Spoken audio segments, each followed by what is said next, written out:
आप सबको मेरा नमस्कार। पहले एक वीडियो दिखाएंगे, उसके संदर्भ में बात करेंगे, फिर आगे की चर्चा करेंगे।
तुम्ही कावा आलेले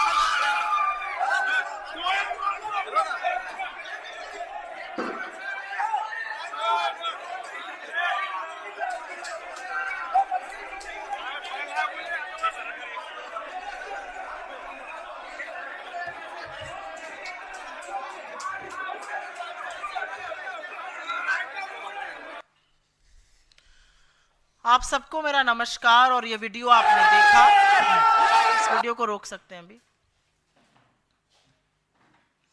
इस वीडियो में जो शख्स आपको बड़ी प्रमुखता से दिख रहे हैं सदरी पहने हुए, वो बीजेपी के राष्ट्रीय महासचिव विनोद तावड़े हैं।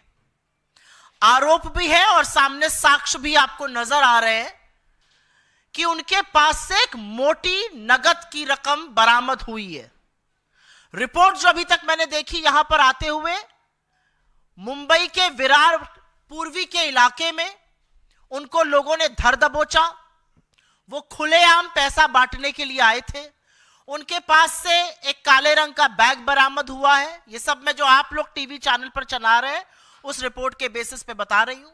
उस काले रंग के बैग के अंदर एक डायरी है। डायरी में 15 करोड़ का विवरण है और उसके साथ साथ 5 करोड़ नगद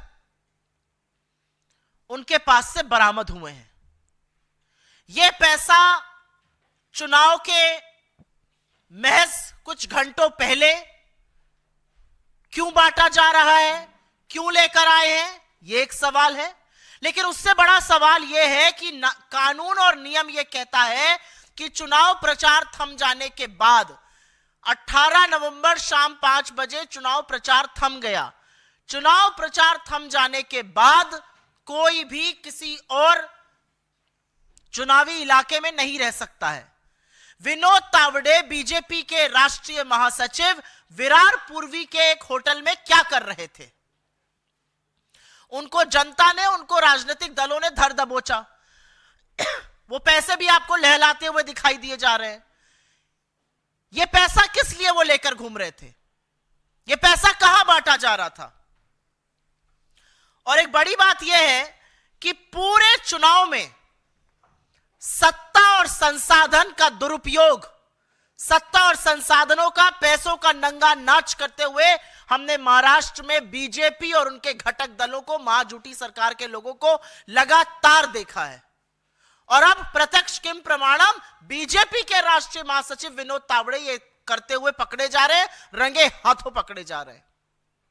तो सवाल यह है कि मुख्य चुनाव आयोग अब क्या करेगा? चुनाव आयोग हाथ पे हाथ धरे बैठा रहेगा? चुनाव आयोग मूक दर्शक बना रहेगा? चुनाव आयोग जिसने अपने पास से प्रेस विज्ञप्ति निकालकर कहा कि उन्होंने 1000 करोड़ रुपए झारखंड और महाराष्ट्र के चुनाव में बरामद किए, जो पिछले चुनाव के मुकाबले 7 गुना अधिक थे।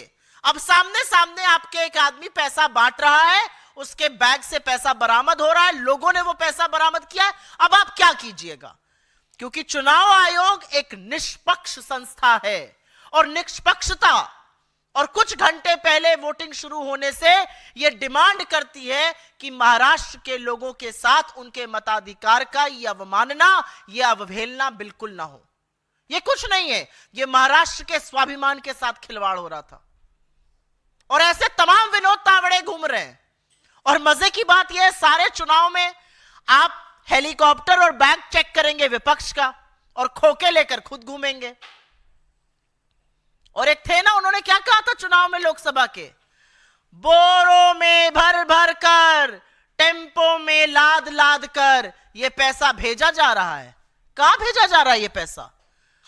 मुझे नहीं पता वो सज्जन वापस देश आ गए कि नहीं आ गए, नरेंद्र मोदी जी इस देश के प्रधानमंत्री। वो पूछे विनोद तावड़े से कि बोरों में भर भर कर पैसा लाद लाद कर क्या कर रहे थे? और अगर वो नहीं पूछते हैं, क्योंकि उन्हीं का दल ये काम कर रहा है, ये प्रलोभन है, ये निष्पक्ष चुनाव पर एक बहुत बड़ा धब्बा है, ये नियम कानून के अधीन नहीं है, तो चुनाव आयोग हरकत में आए, चुनाव आयोग कुछ करे। और यही है असलियत 50 करोड़ के खोखे एकदम ओके की असलियत। यही है महायुति का असली चाल चरित्र और चेहरा। यही है नरेंद्र मोदी, बीजेपी और उनके घटक दलों की असलियत। और इसी से संबंधित एक दूसरा मुद्दा जो महाराष्ट्र से ही संबंधित है, हम उस मुद्दे पर अब बात करेंगे। CAG, India's comptroller and auditor general, Bharat का नियंत्रक एवं महालेखा परीक्षक, supreme auditor of this country. CAG का नाम तो आप सब लोग ने सुना ही होगा। सीएजी वही संस्था है जो केंद्र और राज्य सरकारों के पाई पाई के खर्चे और उनकी आमदनी का लेखा जोखा रखती है। सीएजी वही संस्था है जो पिछले 10 साल से कुंभकर्ण की नींद सो रही है। सीएजी वही संस्था है जिसने प्राइम मिनिस्टर केयर्स फंड, जिस पे तमाम सरकारी संस्थानों ने पैसा दिया, उसके ऑडिट करने से मुंह मोड़ लिया। इस संस्था के ऊपर आपकी जिम्मेदारी है। आपका पैसा कहां जाता है, आपके पैसे का क्या उपयोग होता है, आपके पैसे का संस्थाएं, आपके पैसे का सरकारें राज्य या केंद्र में क्या उपयोग करती हैं, यह काम सीएजी का है, यह जिम्मेदारी सीएजी की है। और इसीलिए सीएजी की यह जिम्मेदारी देखते हुए महाराष्ट्र में सीएजी ने क्या किया यह बताना जरूरी है। और यह पूरा का पूरा मामला विनोद तावड़े के पास जो काला धन मिला है, जो बांटा जा रहा था बेधड़क होकर, उससे मिलता है। जिस सीएजी के ऊपर पाई पाई का हिसाब रखने की जिम्मेदारी है, उस सीएजी ने 13 करोड़, लगभग 13 करोड़ महाराष्ट्र की जनता से सच छुपाने का काम किया। उस सीएजी ने महाराष्ट्र की जनता से यह अधिकार छीन लिया कि उनको पता रहे कि उनके किस प्रोजेक्ट में कितना पैसा आ रहा है, कितना खर्चा हो रहा है, कैसे आगे का काम बन रहा है, कितना ऊपरी खर्चा हो रहा है, कौन पैसा बना रहा है, कितने घोटाले हो रहे हैं, क्या घपले हो रहे हैं, प्रोजेक्ट्स में हेरा फेरी हुई कि नहीं। यह अधिकार महाराष्ट्र की जनता को जानने का था और इस अधिकार को, इस हक को छीनने का, सच पर पर्दा डालने का काम सीएजी ने किया। वो संस्था जो 10 साल से कुंभकर्ण की नींद सो रही है, वो संस्था जो अब सरकार के कहने पर बैठती है और जब सरकार कहती है तो लौट जाती है। महाराष्ट्र को सच्चाई से वंचित रखने के लिए सीएजी ने क्या किया? आपको मेरे पीछे एक दस्तावेज नजर आ रहा है। यह दस्तावेज 9 अक्टूबर 2023 का है, लगभग 1 साल पहले का। 9 अक्टूबर 2023 को सीएजी के मुख्यालय ने, दिल्ली से सीएजी के मुख्यालय से आदेश हुआ और महाराष्ट्र में 3 तरह के ऑडिट जो सीएजी करती है वो रोक दिए गए। Performance audit, state specific compliance audit SSCA और थीमैटिक ऑडिट। ये नाम इसलिए जान लीजिए क्योंकि इसके बारे में अभी थोड़ा और विस्तृत हम बात करेंगे।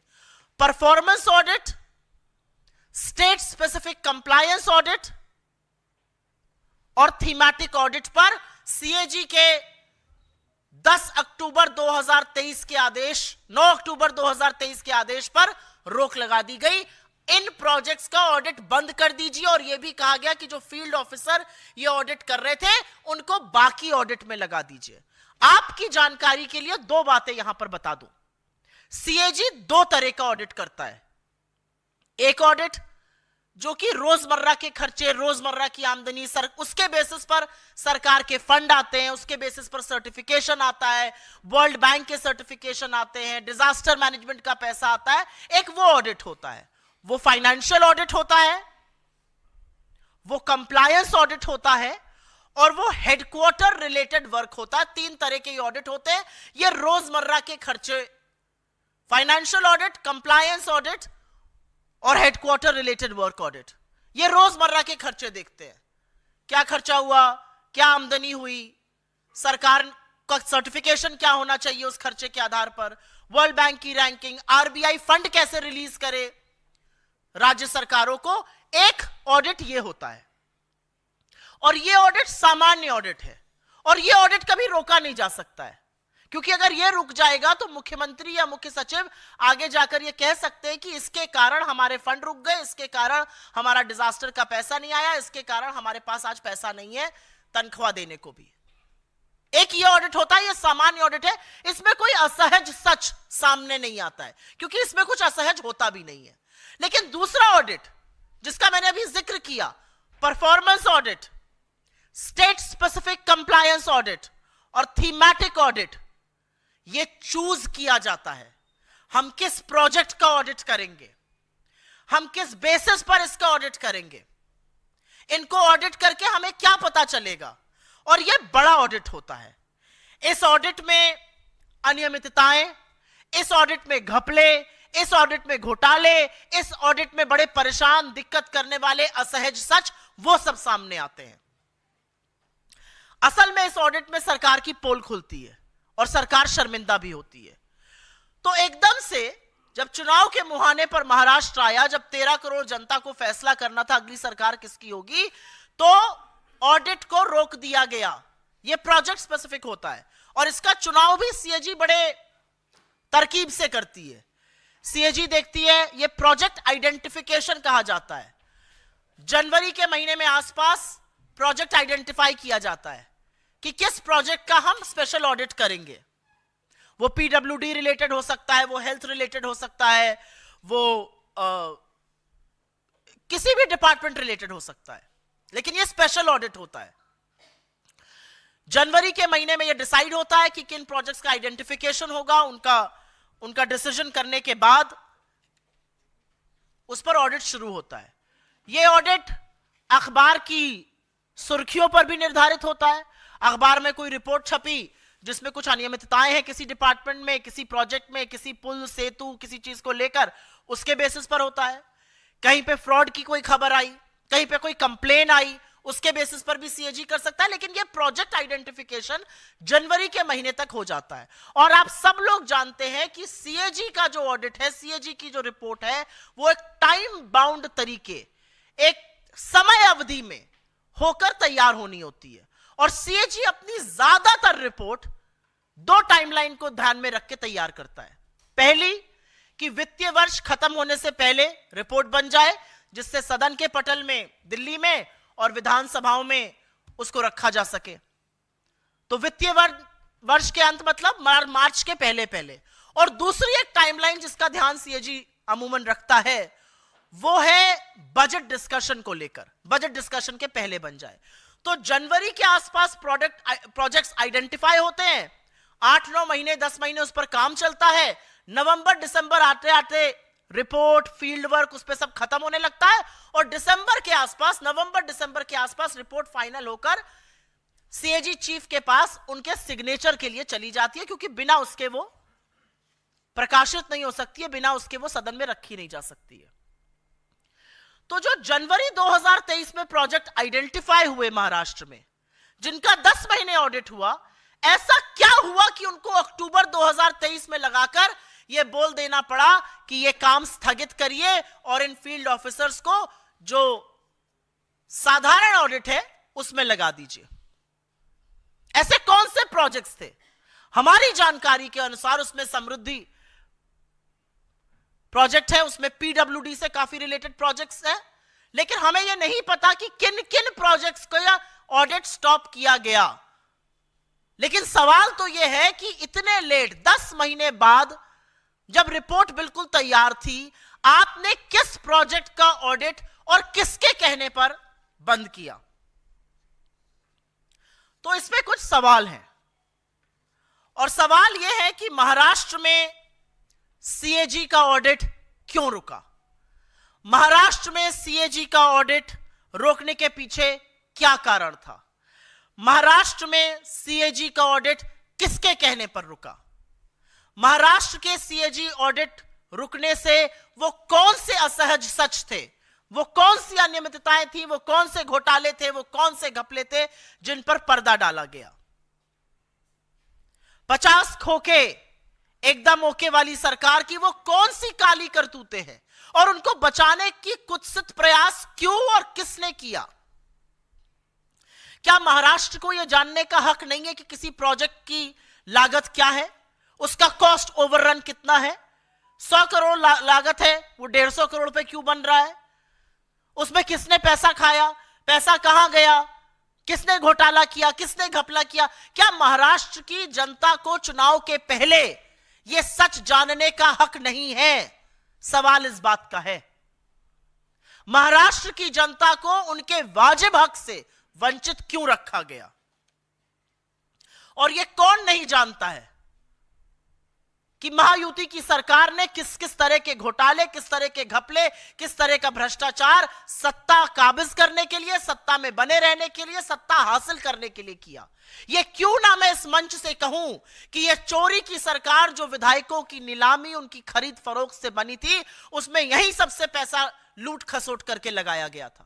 ये जो विनोद तावड़े पैसा बांटते घूम रहे हैं, वोट पड़ने के कुछ घंटे पहले बीजेपी के राष्ट्रीय महासचिव, वो इन्हीं घोटालों से पैसा निकला है, और इन घोटालों पर पर्दा डालने का काम किया गया है। सीएजी को किसने बाध्य किया कि सीएजी ये घोटाले ना दिखाए? सीएजी को किसने बाध्य किया कि रिपोर्ट जब अपने बिल्कुल फाइनल फ्रूशन तक आ गई थी, इसको बंद कर दिया जाए? और जैसा कि मैंने शुरू में कहा, चुनाव आयोग एक निष्पक्ष संस्था है।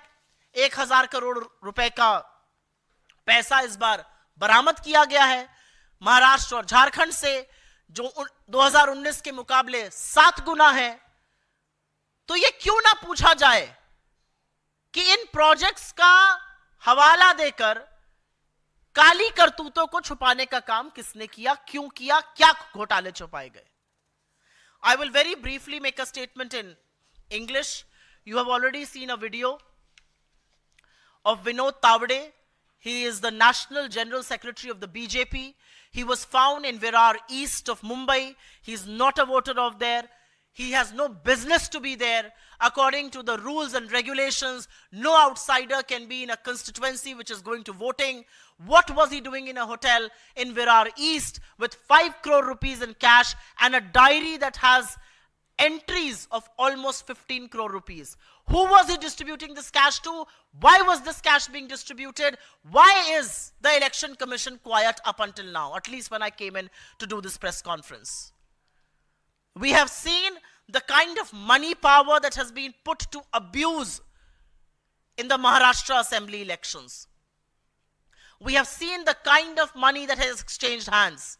We have seen how this government came into being by stealing a popular mandate, by openly horse trading and buying MLAs, and which is exactly what we are seeing in motion right now. This undermines the vote of Maharashtra, this undermines the people of Maharashtra, and Maharashtra will not take this lying down. But it all connects to what I'm going to tell you next, and that is the CAG. CAG, which is India's chief auditor, CAG that has the responsibility for auditing and making the state and the central government and enterprises accountable for every penny that they spend or they earn.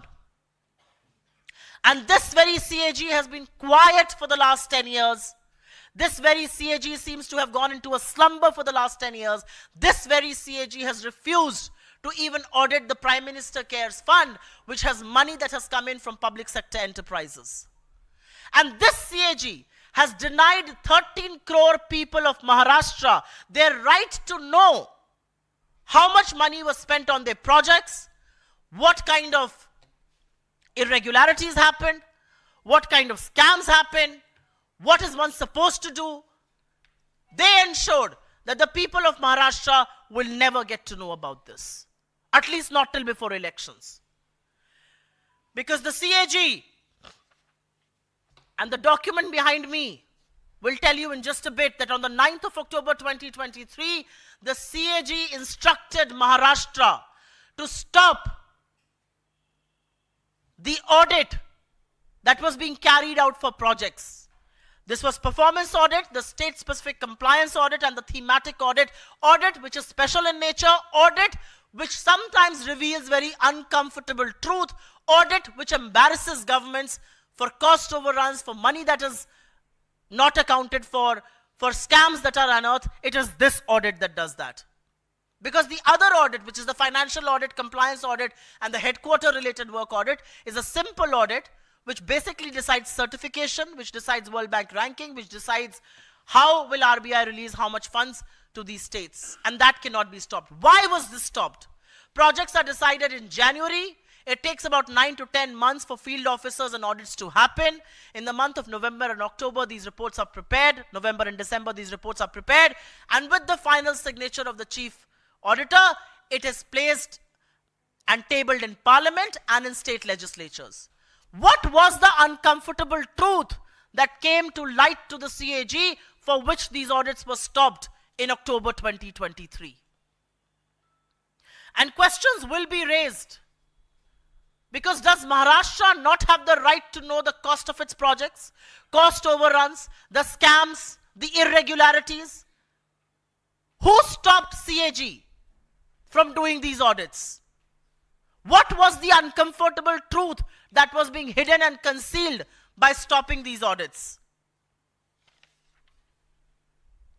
And the reality is, why must I not connect what happened today with Vinod Tawade, what has happened all through the Maharashtra campaign? Brazen, absolutely brazen use of money, muscle power, and every institution at their behest. Why must I not connect the fact that money from these projects was brazenly stolen and used to buy a popular mandate, was used to destabilize a popularly elected government, was used for all kinds of horse trading of MLAs? That is a very serious question that the Election Commission needs to look into. The Election Commission can no longer look the other way. An office bearer, and no less than the National General Secretary of the BJP, has been caught red-handed with wads of cash around him. The Election Commission cannot be a mute spectator. It needs to act. It needs to show that it's independent. And that's what we demand from this very platform. आपके सवालों का स्वागत है. अगर सवाल इसी से जुड़े रहें तो मैं अनुग्रहित रहूंगी. आप बैकग्राउंड चेंज कर सकते हैं. जी.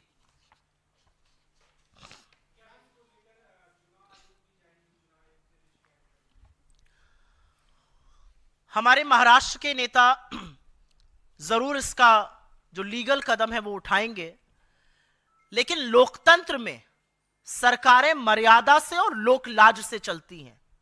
और जब आपके राष्ट्रीय पदाधिकारी, राष्ट्रीय महासचिव पैसों के बोरे में बैठे हुए पाए गए तो आप चुप नहीं रह सकते हैं. बीजेपी चुप नहीं रह सकती है, चुनाव आयोग चुप नहीं रह सकता है. निष्पक्ष चुनाव आयोग आंख मूंदकर अब नहीं बैठ सकता है. उसको जरूर अपनी आंखें खोलकर इसका ब्यौरा देना पड़ेगा.